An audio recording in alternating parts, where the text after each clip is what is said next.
अस्सलाम वालेकुम एवरीवन, कैसे हैं आप सब? उम्मीद करती हूँ आप सब अच्छे होंगे। तो आज की जो वीडियो होने वाली है वो है सरवत वैली डॉक्यूमेंट्री। तो ये डॉक्यूमेंट्री है तो यानी कि ये बहुत इंटरेस्टिंग होने वाली है आज की वीडियो, क्योंकि डॉक्यूमेंट्री में हमने देखा है कि काफ़ी अच्छे से डिटेल में दिखाते हैं। और इससे पहले मैंने एक और वीडियो बनाई थी जो कि सरवत वैली के हिडन प्लेस पे थी वो वीडियो। अगर आपको वो वीडियो जाके देखनी है तो आइकन पे आ रही होगी, तो आप वहाँ जाके देख सकते हैं वो वीडियो।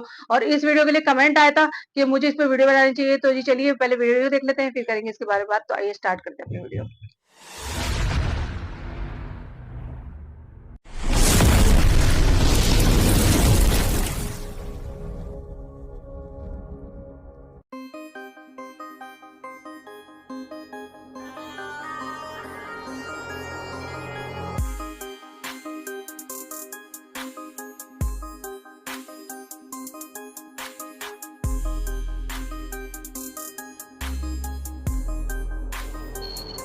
कितना सुंदर है जानी टीवी देखने वाले सभी मुअज़्ज़ज़ दोस्तों को जानी मेरी टीवी। तरफ से अस्सलाम वालेकुम।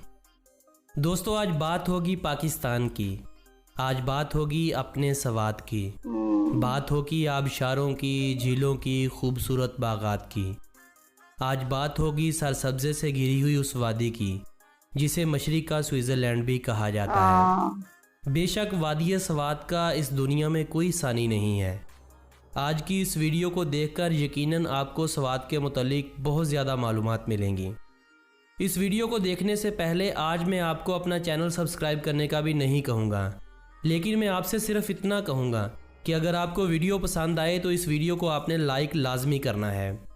तो बढ़ते हैं वादी सवात की तरफ।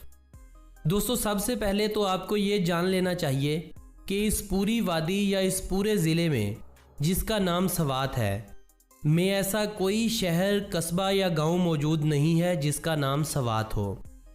ज़िला सवात का मरकज़ी शहर सैदू शरीफ है, जबकि सबसे बड़ा कारोबारी शहर मिंगोरा है। सैदू शरीफ और मिंगोरा शहर दोनों एक साथ मिले हुए हैं। सवात, जिसके शुमाल में खैबर पख्तूनख्वा का सबसे बड़ा ज़िला चित्राल है, जनूब में ज़िला बोनीर है, मशरिक़ में ज़िला शांगला और मगरिब में ज़िला दीर और मालाकंड एजेंसी के इलाके आते हैं। 5337 मरबा किलोमीटर रकबे के साथ सवात को खैबर पख्तूनख्वा के 35 अजला में से 5वां बड़ा ज़िला माना जाता है।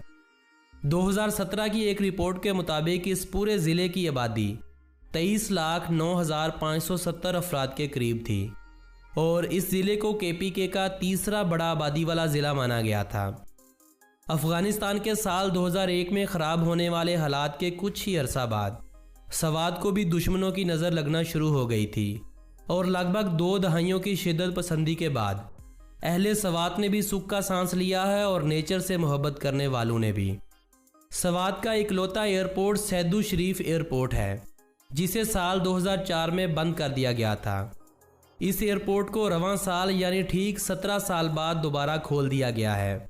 अच्छा। वज़ीर आला खैबर पख्तूनख्वा का ताल्लुक सवात से होने की वजह है या वज़ीर मवासलात का ताल्लुक सवात से होने की वजह है, हमने अपने पिछले 3 साला टूर्स पर वादी सवात से खूबसूरत रोड और किसी जगह पर नहीं देखे। ज़िला सवात को सेंट्रल एशिया की तारीख़ में इल्म बशरियात और आसार कदीमा के लिए मशहूर माना जाता है। बुद्धमत तहज़ीब व तमद्दन के ज़माने में इस इलाके को बहुत ज़्यादा शोहरत हासिल थी। इस इलाके को माजी में औदियाना यानी बाग के नाम से पुकारा जाता रहा है। बहुत खूबसूरत लग मैं रहा है, ऐसा पिछले लग रहा है 3 सालों सीनरी। में 3 बार सवात जा चुका हूँ। वहाँ के लोगों के बारे में मेरे जब भी जहन में ख्याल आता है तो 3 लफ्ज़ याद आते हैं: मेहनती, तरक्की याफ्ता और मेहमान नवाज। दोस्तों, दुनिया के वहाँ के लोग हसीन मेहमान तरीन नवाजी खित्तों में में बहुत अपना ज्यादा। शुमार करवाने वाला ये इलाका इस्लामाबाद से शुमाल मशरक़ की जानब महज 254 किलोमीटर के फासले पर मौजूद है, जबकि सूबाई दारुल हुकूमत पेशावर से इसकी दूरी 170 किलोमीटर बनती है। अगर आप इस्लामाबाद से N35 यानी शाहराह रेशम से सफ़र कर रहे हैं तो आप बिशाम के मुकाम से बरास्ता शांगला पास सवात के खूबसूरत बाज़ार ख्वाजा खेला से सवात में दाखिल हो सकते हैं। दूसरा रास्ता यह है कि अगर आप मोटरवे M1 से कर्नल शेर खान इंटरचेंज से टर्न लेते हुए आप M16 पर सफ़र करें तो आप सवात मोटरवे के थ्रू यहाँ तक पहुँच सकते हैं, वगरना आप GT रोड से होते हुए मर्दान, मर्दान से चकदरा और चकदरा से सवात इजीली जा सकते हैं। इसके अलावा छोटे मोटे बेशुमार रास्ते आपको सवात लेकर जाते हैं, लेकिन आपके लिए सवात जाने वाले इन 3 रास्तों के अलावा और कोई भी रास्ता अहम नहीं है, सो इनको आप इग्नोर कीजिएगा। बाबूजई, मटा, ख्वाजा खेला, बरीकोट, कबल, चारबाग और बहरीन ये सवात की तहसीलों में से एक है। सवात में अगर आबादी के तनासब को देखा जाए तो सबसे ज़्यादा यहाँ पर पश्तून आबाद हैं और ज़्यादातर पश्तून यूसुफजई हैं। दूसरी, इस इलाके में सबसे बड़ी आबादी गुजरों की है, जो कि शुमाली सवात और सवात के बेशतर इलाकों में सदियों से मुकीम है। दोस्तों, आलमी इनाम याफ्ता मलाला यूसुफजई का ताल्लुक भी इसी ज़िले सवात से ही था। बदर मुनीर, पाकिस्तानी क्रिकेटर अनवर अली ख़ान, पश्तो सिंगर रहीम शाह, पाकिस्तान के 22वें चीफ जस्टिस नासरुल मल्क, मशहूर सियासतदानों में से मुराद सईद, अफजल खान लाला, हैदर अली खान और मुग़लों के दौरे हुकूमत में बाबर बादशाह की 5वीं बीवी बीबी मुबारका यूसुफजई का ताल्लुक भी इसी इलाके सवात से ही था। वादी सवात को अगर बागात की वादी कहा जाए तो ये भी बजा ना होगा। इस वादी में आपको ज़राअत के साथ साथ बागबानी भी देखने को मिलेगी। पूरे पाकिस्तान में अपना एक नाम रखने वाला आड़ू, जो ना सिर्फ पूरे पाकिस्तान में सवात के आड़ू के नाम से जाना जाता है, बल्कि इस आड़ू के चर्चे दूसरे मुल्कों तक भी फैल चुके हैं। आड़ू के अलावा अमलूक यानी जापानी फल, लोकाट, नाशपाती और सेब के बेशुमार और अनगिनत बागात इस वादी में मौजूद हैं। यहाँ लगभग हर किस्मी फ्रूट हो सकता है, जैसे कि आलू बुखारा, अखरोट, चेस्टनट्स वगैरह। खूबसूरती से भरा हुआ ये इलाका इतना वसी है कि आपको पूरे सवात की सैर करने में लगभग 20 दिन लग सकते हैं। और अगर आप इस ग्रीनरी को मज़ीद करीब से देखना चाहते हैं, यानी इस इलाके में मौजूद कुदरती मेडोज़ तक रसाई पाना चाहते हैं, तो 3 महीने भी आपको कम पड़ सकते हैं। आज की इस वीडियो में हम सवात के उन चंद मशहूर सियाहती मुकामात का तज़किरा करेंगे जिनको आप बासानी 1 हफ्ते या 10 दिन के अंदर अंदर विज़िट कर सकते हैं। दोस्तों, वादी सवात में मालम जबा एक इंतहाई और मुनफरिद मुकाम रखता है। एक इंतहाई पुरसकून इलाका होने के बावजूद यहाँ मौसम गर्मा में सियाहों का रश दूसरे इलाकों की निस्बत कदरे कम होता है। अलबत्ता सर्दियों में यहाँ बर्फ़बारी जब अरूज पर होती है तो मालम जब्बा से मुंसलिक इलाकों की रौनकें लौट आती हैं। मालम जब्बा जाने के लिए आप बिशाम से बरास्ता शांगला पास से भी जा सकते हैं, मांगलोर से बरास्ता मालम जब्बा या फिर चारबाग से भी मालम जब्बा आसानी से पहुंच सकते हैं। मालम जब्बा में गवर्नमेंट की तरफ से बना हुआ खूबसूरत स्काई रिजॉर्ट, जो अब पर्ल कॉन्टिनेंटल की मलकियत में शुमार होता है, आपका इस्तकबाल करेगा। और यहाँ पर लगभग 1 किलोमीटर की चेयर लिफ्ट के अलावा आप जिप लाइन के मज़े भी ले सकते हैं। अलबत्ता इनमें से कोई भी एक्टिविटी मुफ्त नहीं है। इसके लिए आपको अच्छे खासे पैसे, यानी अगर आप दोनों का पैकेज एक साथ लेना चाहते हैं तो आपको लगभग 2500 रुपये अदा करने होंगे। मालम जब्बा में आप पीसी होटल के महंगे कमरों के अलावा 1000-1500 में नेचर के बिल्कुल पहलू में बने होटल्स में भी क़याम कर सकते हैं। मालम जब्बा के अलावा सवात में आप मटा से प्योचार वैली का सफ़र भी कर सकते हैं और आप वादी सवात की सबसे बड़ी और ख़ूबसूरत वाटरफॉल जोरोगो का सफ़र भी कर सकते हैं, जो कि लगभग हर किस्मी गाड़ी पर आसानी से हो जाता है। लेकिन फिर भी मेरी रिकमेंडेशन में 4x4 और मोटर बाइक सबसे ऊपर रहेंगी। प्योचार वैली में एक वाहद होटल है जो कि अभी तक अंडर कंस्ट्रक्शन है, जबकि जोरोगो के खूबसूरत मुकाम पर एक होटल के अलावा आपको एक ढाबानुमा होटल भी मिल जाएगा, जहां आप मुकामी लोगों के साथ रात लेट गए तक गपशप करने के अलावा इस इलाके को मज़ीद करीब से देख सकते हैं। इन 2 मुकामात की सैर के बाद सवात की एक हसीन मेडो गबीन जब्बा का अगर तज़किरा ना किया जाए तो ये वादी सवात के साथ धोखा होगा। पश्तो ज़ुबान में गबीन शहद, जबकि जब्बा एक ऐसी खूबसूरत जगह को कहा जाता है जो मैदानी चरागाह की तर्ज पर बनी हुई हो, अलबत्ता वहाँ अफराद का आना जाना आम हो। अगर आप मिंगोरा से बरास्ता मदियन कालाम की तरफ जा रहे हैं तो आप फतेहपुर के मुकाम से टर्न लेते हुए गबीन जब्बा आसानी से जा सकते हैं।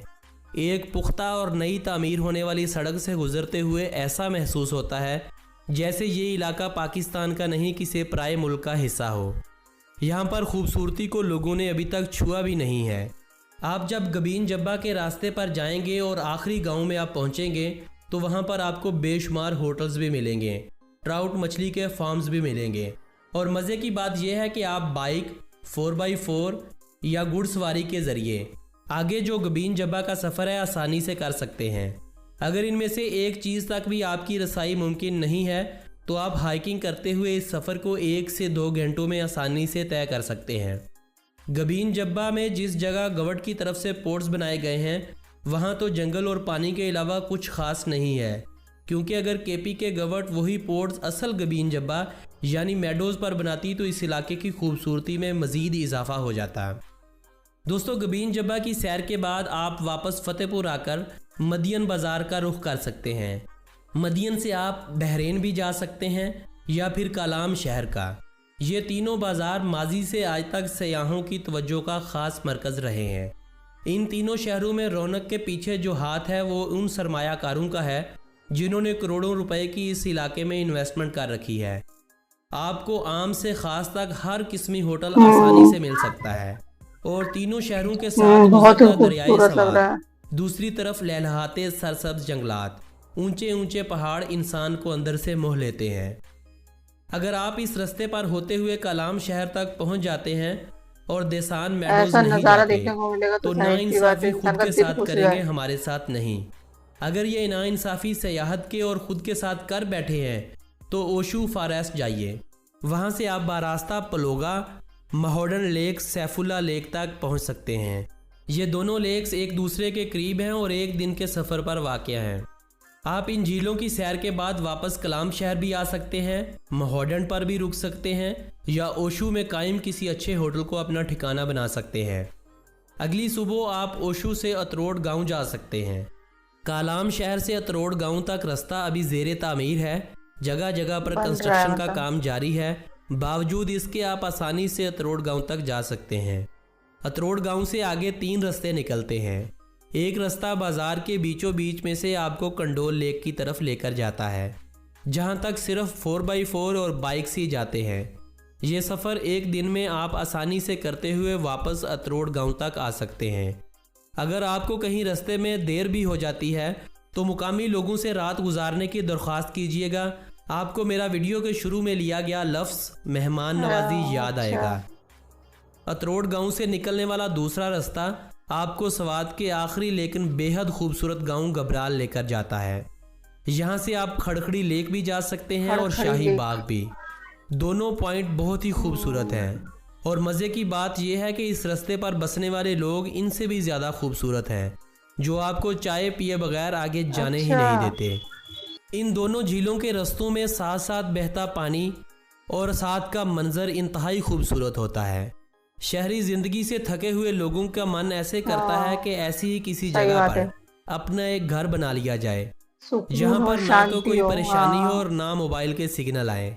बस ये कुदरती हुस्न हो, टाइम हो और मछली पकड़ने के लिए ज़रूरी चीज़ें बिल्कुल। हों, तो आप ना सिर्फ इंजॉय कर सकेंगे बल्कि ट्राउट जैसी लजीज और नायाब मछली के जायके को भी महसूस कर सकेंगे। हफ्ते भर के इस टूर को अगर आप मज़ीद खूबसूरत बनाना चाहते हैं तो अतरोड गांव से निकलने वाले तीसरे रास्ते से होते हुए आप दश्ते लैला जा सकते हैं। ये एक दश्ते लैला। अनएक्सप्लोर मेडोज़ है जहां तक बहुत ही कम इंसानी कदमों की चाप पहुंची है। चूँकि दश्ते लैला जाने के लिए आपको बरास्ता कुमराट से जाना होता है, तो अगर आप अपने इस टूर को मज़ीद लंबा और ख़ूबसूरत बनाना चाहते हैं तो आप इसी रास्ते से अपर दीर में कुमराट के अलावा बेशुमार खूबसूरत मुकामात का विज़िट कर सकते हैं।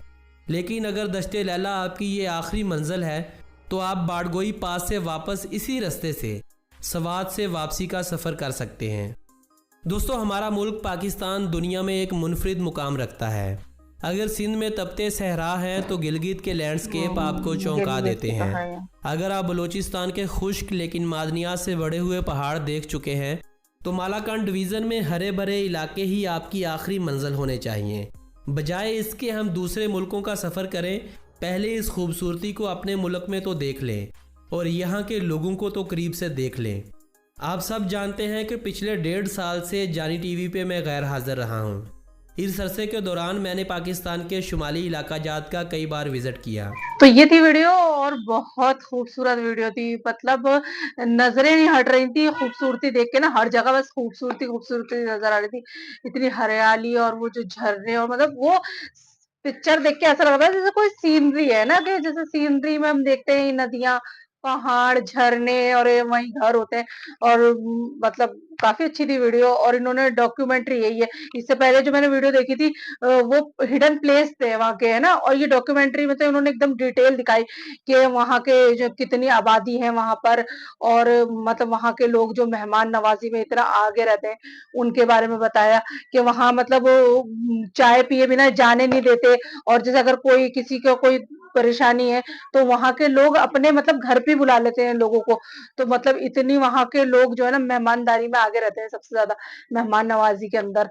तो वो भी देख के काफ़ी अच्छा लगा। और कुछ प्लेस तो ऐसे हैं जहाँ पे लोग अभी तक इतने गए नहीं हैं, या लोगों को ये कहें कि वहाँ के बारे में इतना अभी पता नहीं है ना, इतना ज़्यादा वो नहीं है। और ऐसी जगहों पे ना दिल चाहता है कि कोई जैसे कुछ दिन बिताए इंसान, जाके वहाँ टेंट लगा ले और फिर वहाँ रहे। हर चीज़ ये जो दुनिया के जो है यही जो झमेले हैं, मतलब एक तरीके से दुनिया के ना उन सब चीज़ों से दूर होके शांति में जाके इंसान रहे। तो मुझे तो वीडियो बहुत पसंद आई।